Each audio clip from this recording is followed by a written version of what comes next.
Good morning, everyone. Welcome again to my YouTube channel. This is Jaushago.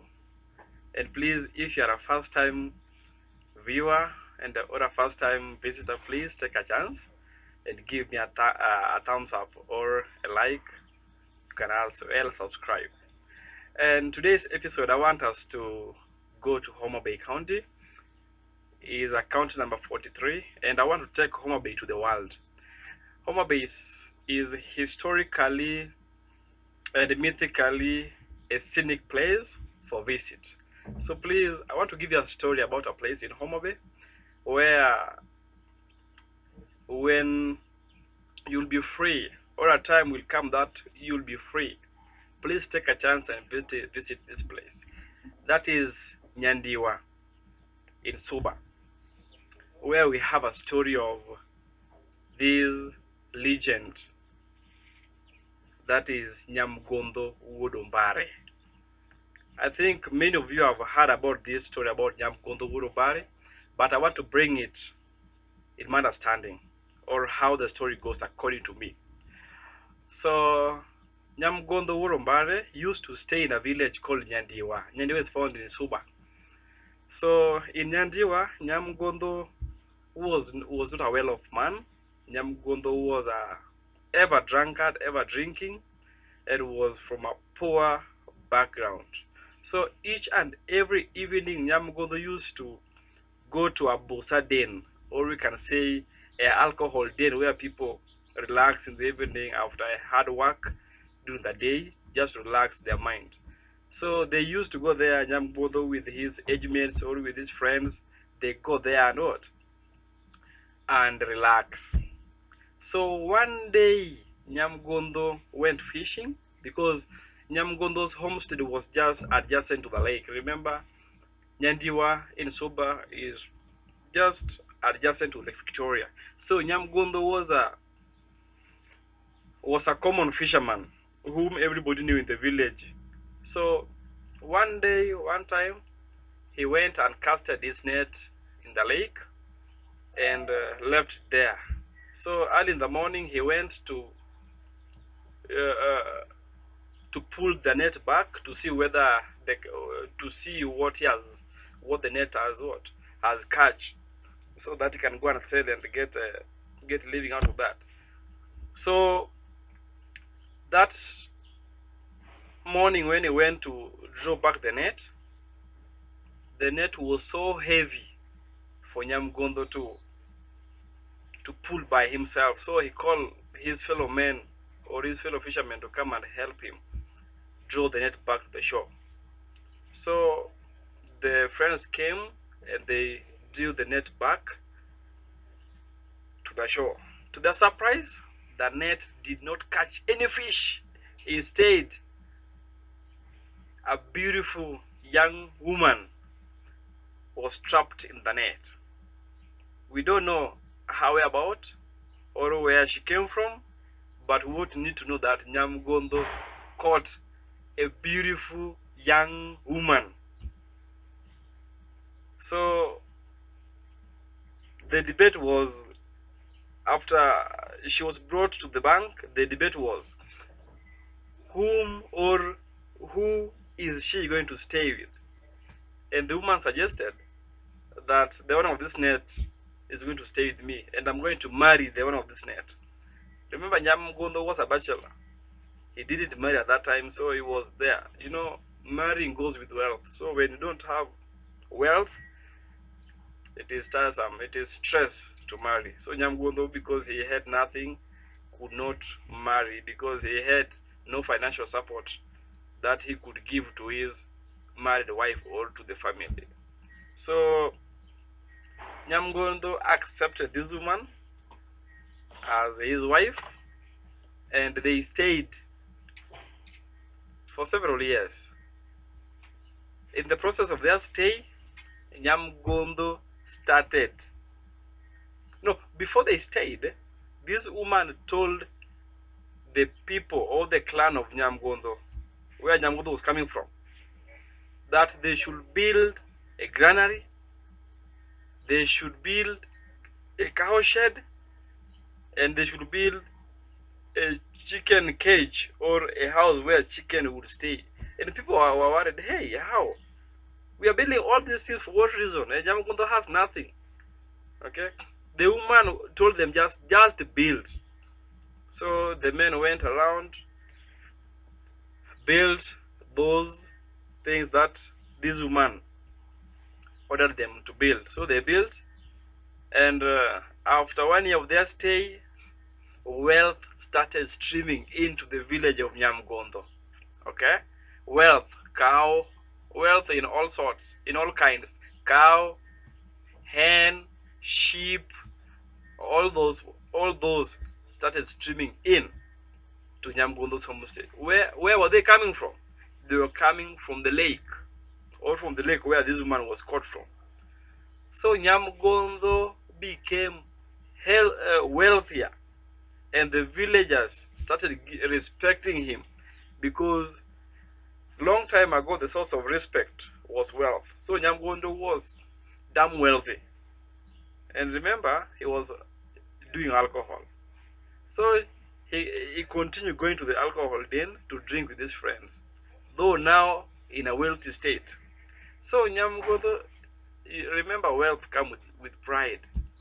Wealth comes with rude. Remember, Nyamgodho was a Luo. Luo was a rude natural.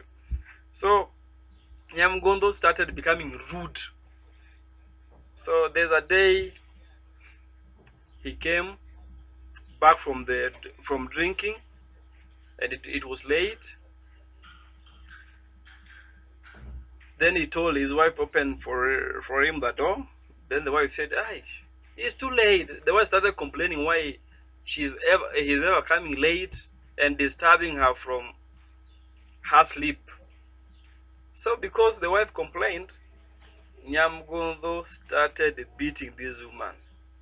Why she's complaining, and the house is his, and everything in that compound is his. Okay, Nyamgodho started like becoming rude to this woman, to an extent of beating her, telling her that you have nothing. Remember, I just got you from the lake. I can decide and go back to the lake where I got you from. Now I'm wealthy. I don't even need you. You are such a useless guy, or you are such a useless woman. So Nyamgodho continued doing this to this woman until one day, one time, this woman said, "It is enough. Enough is enough. You want to chase me from this compound? All right, chase me." So a day, Nyamgodho did the same again.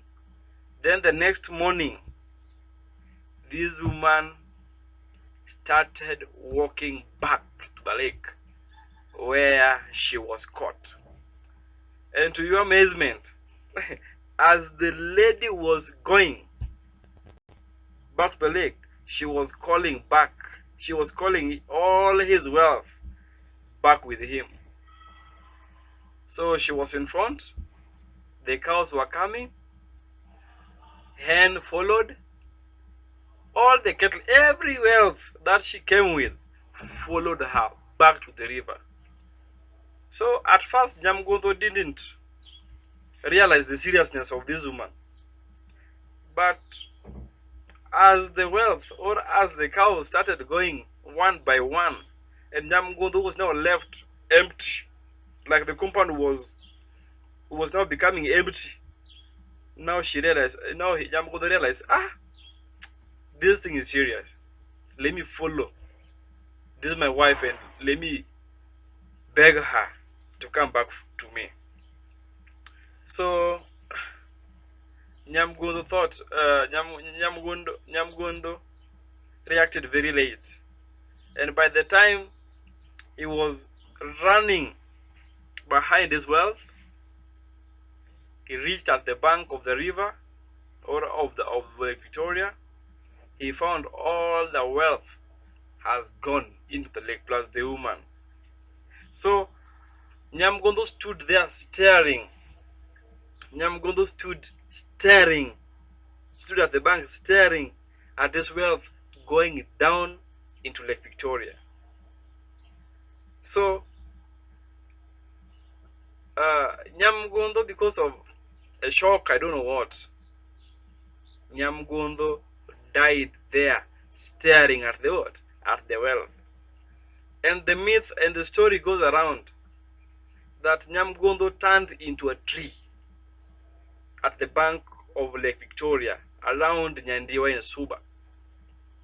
He turned into a tree at the bank, watching into the lake.